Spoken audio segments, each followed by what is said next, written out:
Hello, আসসালামু আলাইকুম। কেমন আছেন সবাই? আশা করছি খুব ভালো আছেন। আমরাও আলহামদুলিল্লাহ অনেক ভালো আছি।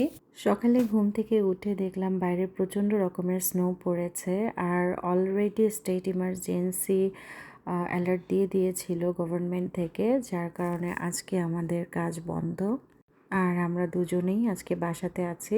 ২ জন একসাথে বাসায় থাকলে সেই দিনটাকে আমার কাছে ঈদের মতো মনে হয়। আর তাই আজকে জুবায়ের সাহেবের জন্য স্পেশাল কিছু তো অবশ্যই রান্না করতে হবে। তো আমি আজকে ভেবেছি মাটন বিরিয়ানি রান্না করব। আর চলেন আপনাদের সাথেও শেয়ার করি পুরো রান্নার ভিডিওটা। বিরিয়ানি রান্না করার জন্য খাসির মাংসটা আগে রান্না করে নেব।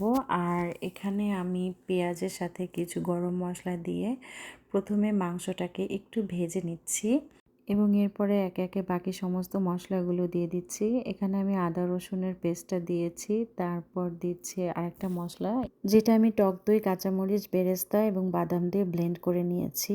এছাড়া একটু মরিচের গুঁড়া, লবণ, জিরার গুঁড়া, জয়ফল জয়ত্রীর গুঁড়া এবং টমেটো কেচাপও দিয়ে দিচ্ছি। সব কিছু খুব ভালো করে মাংসের সাথে মিশিয়ে তারপর মাংসটাকে কষিয়ে আমি রান্না করব। তো মাংসটাকে বসিয়ে দিয়ে আমি বাকি কাজগুলো করছি। অন্যদিকে আমি চালগুলোকে ধুয়ে নিচ্ছি খুব ভালো করে, বেশ কয়েকবার পানি দিয়ে কষলে কষলে ধুয়ে নিচ্ছি এবং তারপর ১ ঘন্টার মতো ভিজিয়ে রেখে দেব।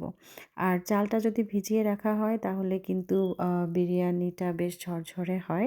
এবং এরপরে কয়েকটা আলু ছিলে নিচ্ছি। বিরিয়ানির মধ্যে কিন্তু আলু খেতে আমার খুবই ভালো লাগে। আর এটা যেহেতু মাটন বিরিয়ানি, আলু দিলে একটু কাচ্চি কাচ্চি একটা ফ্লেভার আসবে।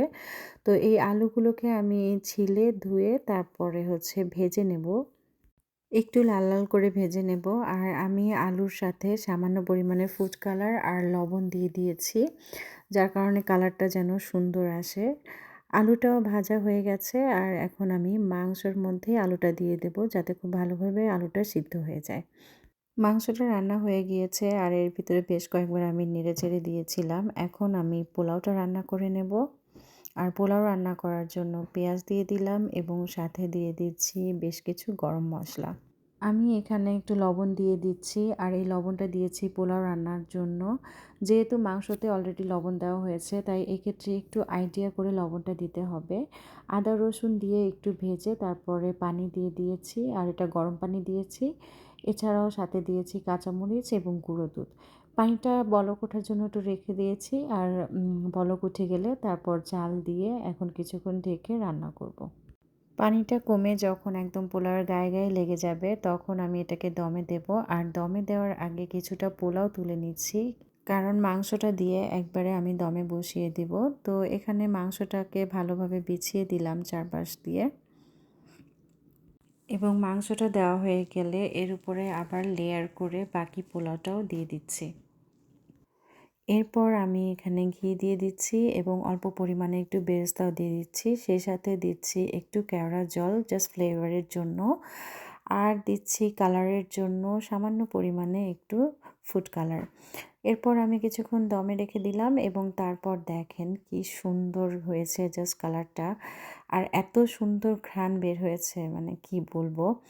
তো রান্না তো শেষ আর এখন গরম গরম খাওয়ার পালা। তো আমি এখানে আমার হাসব্যান্ডের জন্য তার প্লেটটা রেডি করে দিচ্ছি। এখানে একটু সালাদও দিয়েছি টমেটো দিয়ে, সাথে লেবু দিয়ে দিলাম। কেমন হয়েছে আমার রান্নাটা আপনারা সবাই কমেন্ট করে জানাবেন।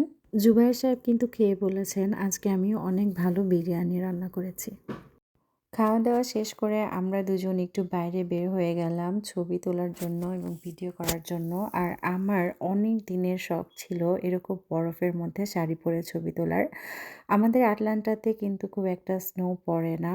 আর আমি গত ৬ বছরে ২ বার স্নো দেখলেও সেখানে ছবি তোলার মতো এত স্নো পড়েনি।